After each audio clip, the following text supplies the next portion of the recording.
नमस्कार, मैं हूं आपका दोस्त विजय विद्रोही। आप मुझसे जुड़ चुके हैं, इसके लिए आप सबका तहे दिल से शुक्रिया। और अगले 8-10 मिनट में आपसे जुड़े रहने की कोशिश करूंगा।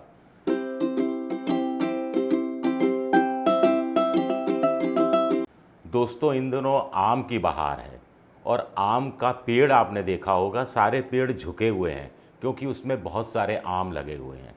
जो फलादार वृक्ष होता है वो जब उसमें फल लगते हैं तो वो झुक जाता है, विनम्र हो जाता है। लेकिन कांग्रेस अकड़ रही है। कांग्रेस का जो सूखा पेड़ है उसमें एक फल अभी लगा है, कर्नाटक का नया नया। और ऐसे में भी कांग्रेस को थोड़ा झुकना चाहिए। झुकने के संकेत प्रधानमंत्री नरेंद्र मोदी दे रहे हैं। जुडिशरी से पंगा नहीं लेना चाहते, इसलिए किरण रिजिजू को हटा दिया गया है। ब्रिजभूषण शरण सिंह का महिला पहलवानों के मामले में इस्तीफा ले लिया गया है और टेनी मिश्रा को भी हटाया जा सकता है। ऐसी संभावनाएं, ऐसी आशंकाएं व्यक्त की जा रही हैं। लेकिन कांग्रेस अकड़ रही है। कांग्रेस का ये रवैया समझ से परे है। एक तरफ ममता बनर्जी, अखिलेश यादव ने बयान आए कि कांग्रेस को चाहिए कि वो बड़ा दिल दिखाए, वो भी कुर्बानी दे। जहां क्षेत्रीय दल है वहां पर वो प्रवेश नहीं करे और 1 to 1 चुनाव हो, यानी हर सीट पर बीजेपी के मुकाबले विपक्ष का एक ही कैंडिडेट खड़ा हो। लेकिन कांग्रेस क्या कर रही है? कर्नाटक की जीत के बाद जो शपथ ग्रहण समारोह हो रहा है सिद्धारमैया का, DK शिव कुमार का, उसमें आम आदमी पार्टी को नहीं बुलाया गया है, यानी केजरीवाल को नहीं बुलाया गया है। बगल का तेलंगाना, जहां पर चुनाव अगले कुछ महीनों में होना है, वहां BRS के KCR को नहीं बुलाया गया है। उसके बगल का आंध्र प्रदेश, जगन मोहन रेड्डी को नहीं बुलाया गया है, जो कांग्रेस से ही निकले थे। इसके अलावा इस तरफ बगल का Kerala, OP Vijayan, left democratic front के नेता, मुख्यमंत्री, उनको नहीं बुलाया गया है। तो पूरे दक्षिण भारत में एक तमिलनाडु से स्टालिन को बुलाया गया है, लेकिन स्टालिन तो गठबंधन का हिस्सा है, या यूं कहा जाए कि स्टालिन का जो DMK का गठबंधन है उसमें कांग्रेस एक छोटा सा हिस्सा है। तो कांग्रेस क्या चाहती है? कांग्रेस क्या दक्षिण के अन्य राज्यों में अपने दम पर पूरी तरह से राज्य की राजनीति और केंद्र की राजनीति करना चाहती है, या ये वो मानकर चलती है कि KCR तो मानेंगे नहीं, जगन मोहन रेड्डी तो मानेंगे नहीं, विजयन तो मानेंगे नहीं, तो क्यों बुलाया जाए?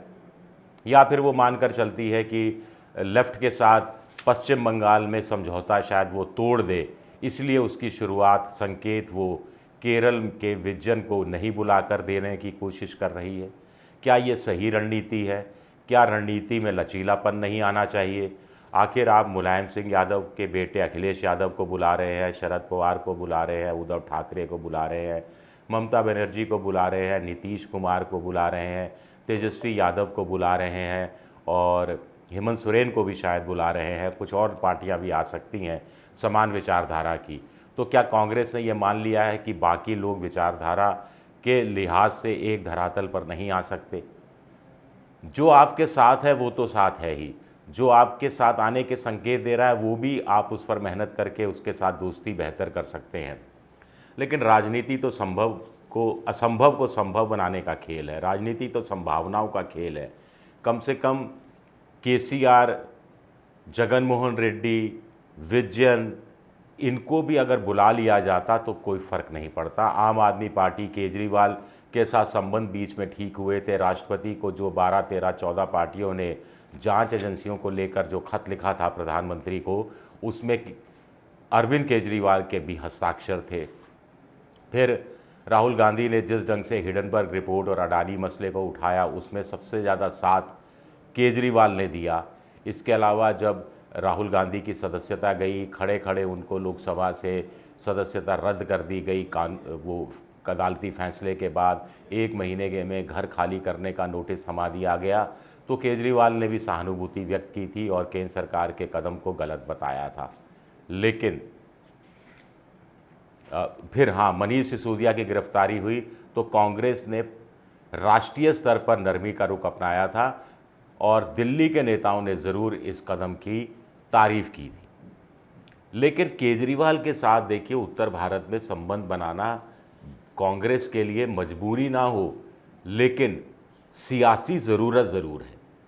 और 2024 के लोकसभा चुनाव के संदर्भ में एक एक सीट की जब मारामारी है, तो दिल्ली की 7 सीटें, पंजाब की 13 सीटें, कुल हो गई 20, हरियाणा की 10 सीटें, कुल हो गई 30।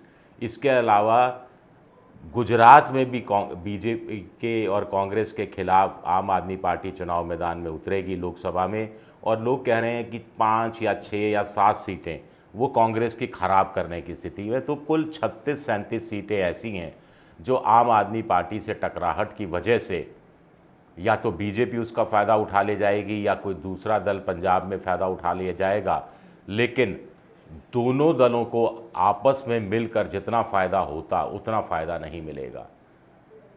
आम आदमी पार्टी अभी राष्ट्रीय पार्टी बनी है, उसकी राष्ट्रीय महत्वाकांक्षाएं हैं। अरविंद केजरीवाल अपने आप को भावी प्रधानमंत्री के रूप में देख रहे हैं। अरविंद केजरीवाल को लगता है कि उनका मुकाबला नरेंद्र मोदी से होना तय है और उसमें राहुल गांधी आड़े आ रहे हैं। राहुल गांधी प्रधानमंत्री बनना नहीं चाहते, वो चाह रहे हैं कि विपक्ष की धुरी कांग्रेस बन जाए, जो कर्नाटक के बाद स्वाभाविक रूप से बनती हुई दिख रही है या उस दिशा की तरफ बढ़ती हुई दिख रही है। तो ऐसे में पंगा लेने की क्या ज़रूरत है, नहीं बुलाने की क्या ज़रूरत है? ये अपने आप में एक बड़ा सवाल उठता है कि आखिर कांग्रेस की नीति रणनीति कौन तय करता है। इससे ये भी पता लगता है कि विपक्षी दलों में फिर वही चीज़ आएगी कि कर्नाटक में एक जीतने के बाद, एक चुनाव जीतने के बाद वैसे भी क्षेत्रीय दलों में थोड़ा सा डर, थोड़ी सी घबराहट फैली है कि उनको लगता है कि इसी तरह कांग्रेस जीत गई, राज्यों में जीतती रही तो वो राज्यों के अंदर क्षेत्रीय दलों को नुकसान पहुंचा सकती है। इसीलिए कांग्रेस से थोड़ी दूरी बनाकर रखनी है। इस धारणा को कांग्रेस को तोड़ना है। इस धारणा के खिलाफ कांग्रेस को काम करना है कि नहीं, ऐसा नहीं है, हम बड़े भाई की भूमिका में हैं, लेकिन ऐसा बड़ा भाई जो छोटे भाइयों से प्रेम, मोहब्बत, स्नेह रखता है। और मोहब्बत की दुकान सिर्फ बीजेपी के इलाकों में नहीं खोलनी है, बल्कि जहां पर क्षेत्रीय दल हैं वहां भी इस तरह की दुकान खोलनी है। ऐसे संकेत कांग्रेस को देने हैं। ममता बनर्जी साफ कर चुकी, अखिलेश यादव साफ कर चुके कि भाई जहां जहां आप मजबूत हैं वहां हम नहीं आएंगे, जहां हम मजबूत हैं आप वहां नहीं आइए। तो एक सूरत निकल रही है। लेकिन ऐसे समय में कुछ क्षेत्रीय दलों को बुलाना, कुछ क्षेत्रीय दलों की उपेक्षा करना, खास तौर से अरविंद केजरीवाल को नहीं बुलाना, ये एक लॉन्ग टर्म अच्छी स्ट्रेटजी का हिस्सा नहीं हो सकता। 2024 के लोकसभा चुनाव के संदर्भ में अगर हम बात करें तो कांग्रेस का कहना है कि 200 सीटों के आसपास वो बीजेपी से लड़ी थी, जीती कम सीटें थी, लेकिन कुल मिलाकर देश भर में करीब 200 सीटों पर वो दूसरे नंबर पर रही थी। इस हिसाब से तो बीजेपी भी कह सकती है कि 302 सीटें उसने अपने दम पर निकाली और बाकी 60-70 सीटों पर वो दूसरे नंबर पर रही थी। तो इस हिसाब से तो बीजेपी भी 370 सीटों वाली पार्टी बन जाती है अगर कांग्रेस को लगता है वो खुद 250-300 सीटों वाली पार्टी है, या इतनी सीटें उसको दे देनी चाहिए विपक्षी दलों को बीजेपी के खिलाफ लड़ने के लिए। तो ये चीज़ें शरद पवार से मुझे लगता है कांग्रेस को सीख लेनी चाहिए कि उन्होंने कैसे उद्धव ठाकरे और कांग्रेस को एक मंच पर लेके आए, और अब वो महाविकास अघाड़ी का अभी से सीट शेयरिंग की बात लोकसभा चुनाव के संदर्भ में कर लेना चाहते हैं। और उद्धव ठाकरे ने प्रकाश आंबेडकर के साथ समझौता किया, जिसको कांग्रेस और शरद पवार के लोग एक अवसरवादी पार्टी मानते हैं, लेकिन उनका कोई बयान नहीं आया, कोई विपरीत बयान नहीं आया, चुप रहे वो। उन्होंने कहा देखा जाएगा बाद में, अभी खामोश रहने में ही भलाई है। तो कांग्रेस को भी समझना चाहिए कि अगर वो आमंत्रण देने में भी कंजूसी बरतती है तो फिर क्षेत्रीय पार्टियां कांग्रेस से क्या उम्मीद करेंगी? तो क्या क्षेत्रीय पार्टियों को ऐसा नहीं लगेगा कि एक कर्नाटक में जीत से कांग्रेस की गर्दन अकड़ रही है, तो राजस्थान, मध्य प्रदेश, छत्तीसगढ़, तेलंगाना, मिज़ोरम में अगर वो कुछ राज्य और जीत गई तो फिर 2024 के संदर्भ में वो क्या दोहरा नुकसान करेगी क्षेत्रीय दलों को? ये भी एक बड़ा डर, ये आशंका सता रही है, और यही वजह है कि ममता शंका की नज़र से कांग्रेस को देखती रही है। जगन मोहन रेड्डी के पिता कांग्रेस में थे, संयुक्त आंध्र जो हुआ करता था उसमें वो अजेय नेता थे। सोनिया गांधी उनको बहुत मानती थी। जगन मोहन रेड्डी के साथ जो कांग्रेस ने किया ठीक नहीं किया, लेकिन अब संबंध सुधारने की भी ज़रूरत है, फिलर तो भेजने की ज़रूरत है। हो सकता है कांग्रेस को लगता हो कि जगन मोहन रेड्डी बहुत मजबूत हैं और कांग्रेस बहुत बहुत कमज़ोर है, ऐसे में जगन मोहन रेड्डी को ज़रूरत ही नहीं है कांग्रेस की। भाई 25 सीटें हैं, 25 में से अगर जगन मोहन रेड्डी कांग्रेस को 3 सीटें भी दे देते हैं चुनाव लड़ने के लिए आंध्र प्रदेश में, तो कांग्रेस के पास पाँव रखने की एक ज़मीन मिल जाएगी आंध्र प्रदेश में। और उसके बाद एक पाँव रखा तो फिर दूसरा पाँव भी रखेंगी और फिर आदमी चलेगा भी, दौड़ेगा नहीं तो कम से कम चलेगा भी, यानी अपना सियासी विस्तार कर सकेगा।